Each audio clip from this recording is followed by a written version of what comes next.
Thanks for joining us, everyone. This is a book talk for winter titles for ER and JE readers. So the ERs are the early readers and the JEs are new to the chapter books. So they're not quite as thick, not as many words, and some pictures throughout. And so I'm here, Joy Ann, from the Bookmobile with my friend Laura, and I'm from the Plainfield branch. I'm a youth librarian there. And we're excited to talk about books. Absolutely.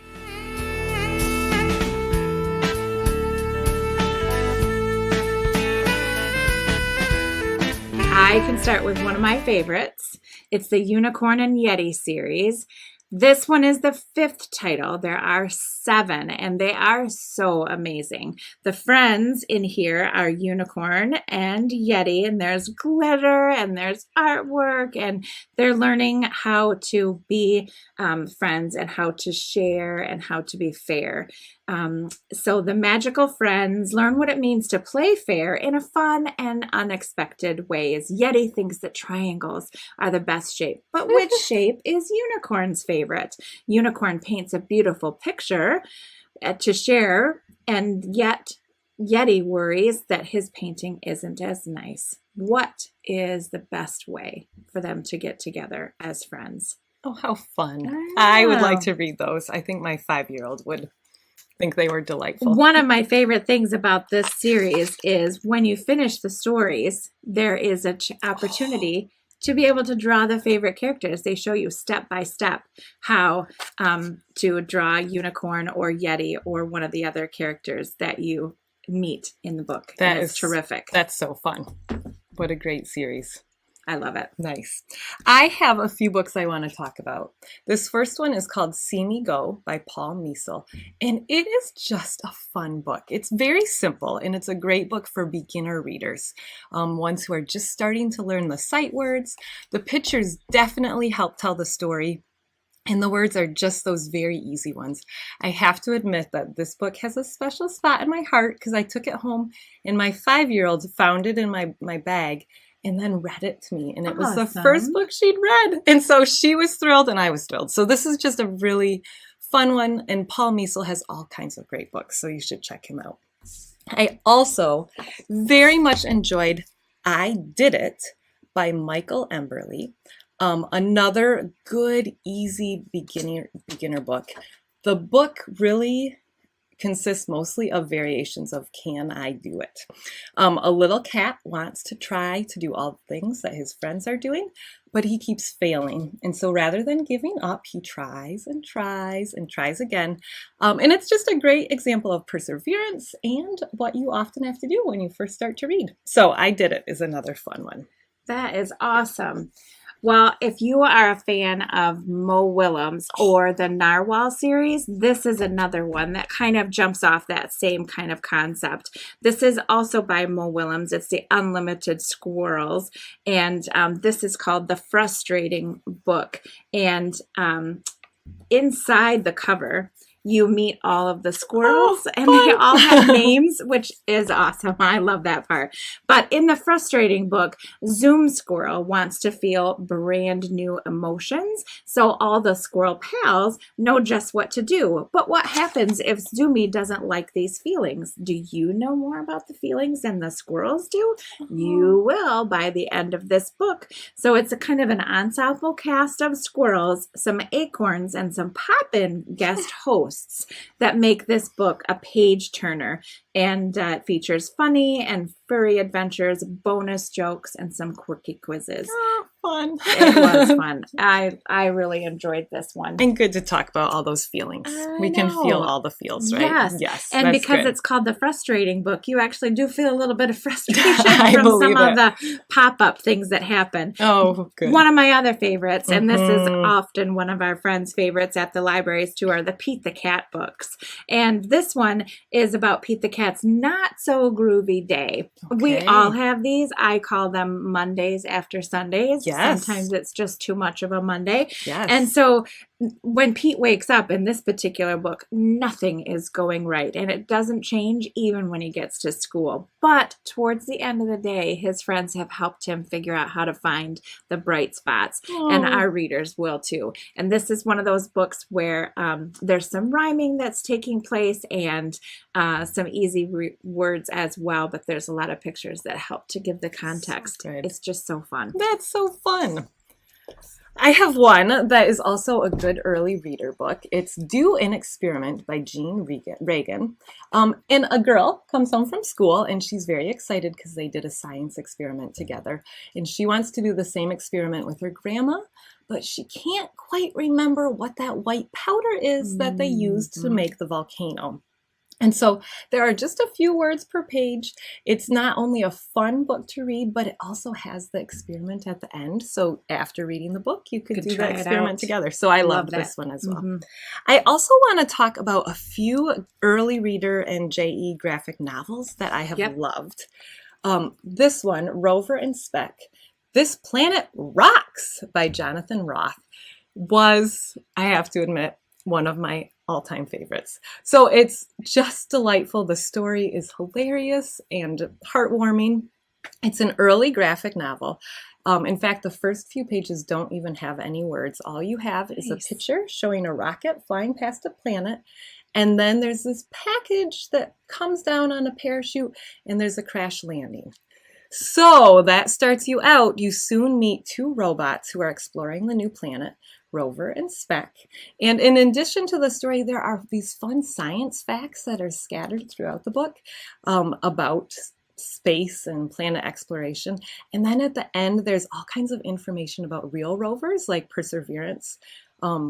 And then even how to draw your own rover at the end. I absolutely love this book, and it definitely leaves you hoping for a sequel. So this is a great one. I'll be adding that to my list. Good, you should. It's delightful. That sounds amazing. I have one from the Acorn series. This Scholastic puts these out for any of our parents who are watching these, and they deliberately make it so that there's less words on the page and that there's a lot of artwork that kids can draw the context from. But this one is a Racing Ace, Drive It, Fix It. And Ace is the driver, and she has a problem that she has to solve. Once she has her go-kart ready, there's a couple of pieces missing, and she has to figure out which pieces are missing and then put them in the right spot. And so with the simple text, it's real easy to follow this story, and an encouragement for kids who are just picking up these chapter books. And I love the size because it just fits in your hands perfectly. And for one more of the Acorn books, it's Hedgehog's Birthday. And this one is about friendship and finding the just right present for someone. And unfortunately, when Harry gets to the birthday party for Hedgehog, he discovers that someone else has brought the same exact gift. That's always disappointing. Right? No good. And so then he's not totally sure what he's going to do to fix that.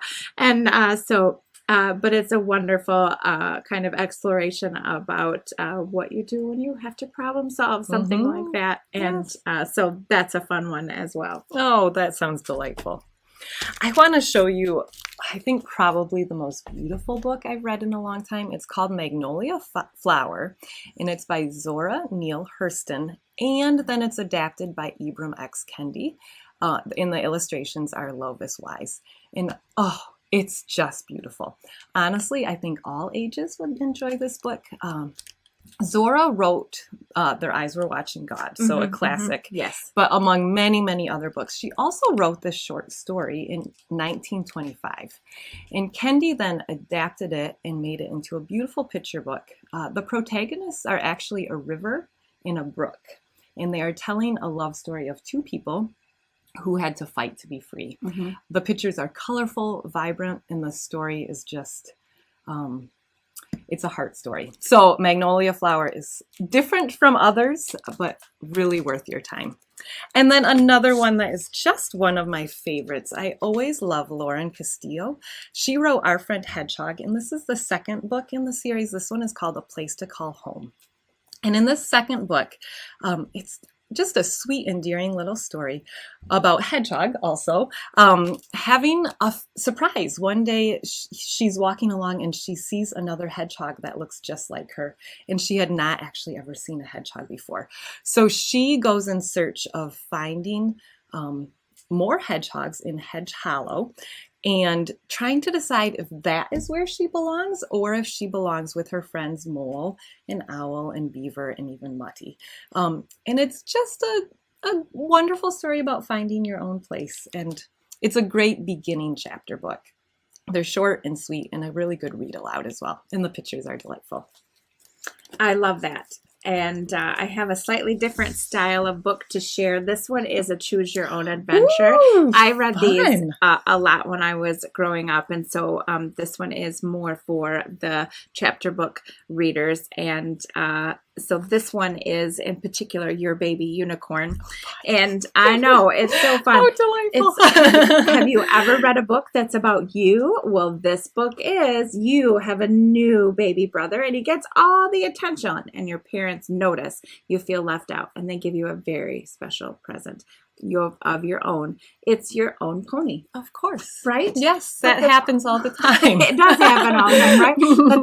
But then they find out the pony is not a pony. It's actually a unicorn. Oh, I love and that. at each of the pages, you'll have a direction to follow. You're either going to go to the next page or you have to choose which page number you're going to go to make your own unique ending for the book. So this is an early introduction to the Choose Your Own Adventure books, but it's always fun to be able to have, really interact with the story. Oh, how fun. I like that one. And then this one is for, this is a Wonder book. Mm-hmm. And I thought I would just show our friends how to do the Wonder book. You can read the pages, but you can also have them read to you. And you just follow these little instructions here. You decide which mode you want and then turn it on. And then press play, and it will give you some instructions for how to. Welcome to Wonderbook. Just like that. You are indeed along the Yeah. road. To get started, Now I have to turn it off. orange play button. There we go. And then you just follow along as it goes. And it's the Fancy Nancy books. And Fancy Nancy, it's always fun. There's new Always a words win. that Fancy Nancy brings in. Yes. And helps introduce you to larger stories and always gives the meanings to the words. But this is a fun bubble adventure. The kids in her class are going to go to a bubble show, but then one of her friends gets sick and can't attend, so she tries to pull off her own bubble making show. I love it. What So a good her friend friend. doesn't miss it. I know. That is so such great. a special story. Oh, fun. I have two more early graphic novels that I want to show you. Shelby and Watts by Ainsley Anstey. This is the second in the series as well. It's a graphic JE. And it's another great early a beginning chapter book. Shelby is a fox, Watts is a badger, and they are two planetary investigators who are ready to help their friends and neighbors in Valley Glen. And when they find out that Violet, a bear, who lives in nearby mountains, she woke up earlier than usual, much earlier. And so they need to investigate and find out what the problem is. I love the bright pictures, the fun characters you meet along the way. And then it's fun because at the end they have earth-saving tips that you can enact as soon as you're done reading. So Shelby and Watts, a great option.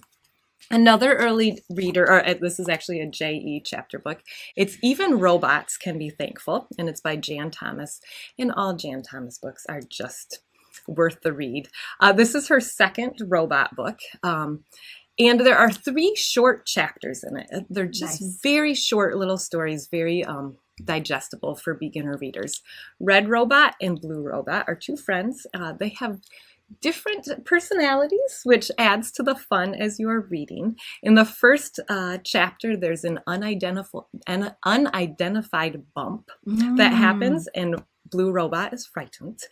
In the second book, Blue Robot is busy sorting bolts, and Red Robot is trying to do very important math problems, and so there's a bit of a conflict there.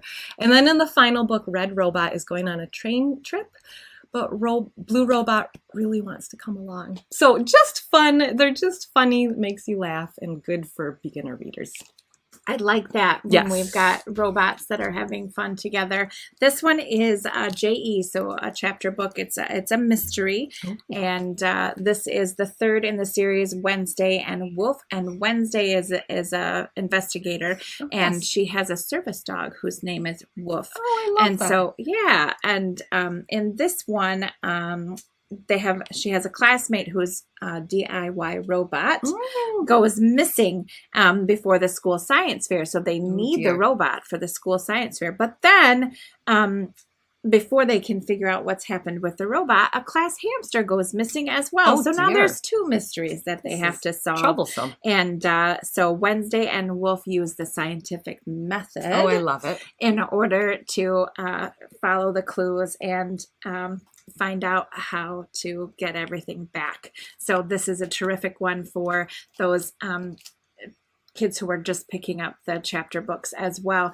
And I have another one that also has a science theme. This is the Dinosaur Club. Ooh, fun. And I'm not sure I'm going to say this name right, but I'm going to try. Yes. It's the Compsognathus Chase. That is a wonderful. Right. I think Isn't you that got fun? it. That sounds That's right. by Rex Stone. So Jamie, who is the main character in this book, is a member of the Dinosaur Club, which is a network of kids all around the world who love to share their dinosaur knowledge and help identify fossils, post dino discoveries, and chat about all things prehistoric. Okay. And he has just moved to Ammonite Bay, which is a stretch of coastline famous for its fossils. And he's busy exploring through a tunnel when he discovers some dinosaur footprints that are fresh. That is very surprising. I know. And so he finds out that he's been transported back in time, and now he needs help from the rest of the dinosaur club. Oh, how fun. And so it's That just, sounds great. I know. And there are some really good facts that are interspersed throughout the book. Features latest dinosaur information that scientists of today are discovering and putting together. And it just, for those kids who loved dinosaurs when they were little, this just follows along with the Perfect. same idea. That sounds so great. That's lovely. I have 3 books actually, and they all have to do with having a new baby in the home. And there must have been a theme at some point. Yes. This one is Oh, Sal by Kevin Henkes. And if you have read any of the Billy Miller books, Sal is Billy's little sister. Okay. So this is our first book in which we really get to know Sal. It's right after Christmas time, and Sal has just received the most amazing present from Santa. It is a set of underpants that are all labeled with the you're gonna make me laugh, with the day of the week, but then they also have a flower on them, which is pretty much the best of all the worlds. Yeah. Unfortunately, her favorite pair, the pair with poppies on it, has disappeared. Oh, no. Yes, very tragic. And so Sal is looking all over trying to find these underpants. And at the same time, her big brother Billy is just being a big brother. And then she also has her uncle who's visiting, and he's, an uncle who's pestering her a little bit too. Yeah. Sal really reminded me a bit of Ramona and of Clementine and of all of those spunky girl characters, and she just works her way into your heart. So I loved this book. I definitely laughed out loud when I was reading it. That sounds wonderful. Another new baby's book is called My Life Begins by Patricia McLaughlin. And for this book, Jacob, a 9-year-old boy, he has always been an only child until his family suddenly grows and he has triplets in his family. And so he has a big adjustment with having 3 new baby sisters. And he also has decided that he is going to study them for his science experiment and see what he can observe about his 3 little sisters. And he realizes that even though he's been calling them the trips, and he's been regarding them a bit like a pile of puppies, he slowly realizes that, they each have their own personality, and really, he loves all 3 of them so much. It's just an endearing story. And it's just a book that is full of love and joy and growing. So I enjoyed that one. And then I am going to do one last one. It's called Just Harriet, and it's by Elena Arnold. We read this as a read aloud in our family, And again, Harriet is a bit like Ramona and Clementine. She's quite spunky. Her mom is on bed rest. And so for the summer, she has to go and stay with her grandma on Marble Island. Marble Island, not Mabel Island. She's pretty upset about her change in plans, but she does get to take her cat Matzo Ball, and that definitely makes things a little bit better. And her grandma is pretty great. She runs a bed and breakfast, and there's a mystery that pops up, and Harriet has to try to solve what's going on and do some exploration. So Just Harriet is fun, and I actually just saw that there's a second book that's coming out, I believe, in February. So I'm excited to hear more about Harriet in the future. Definitely.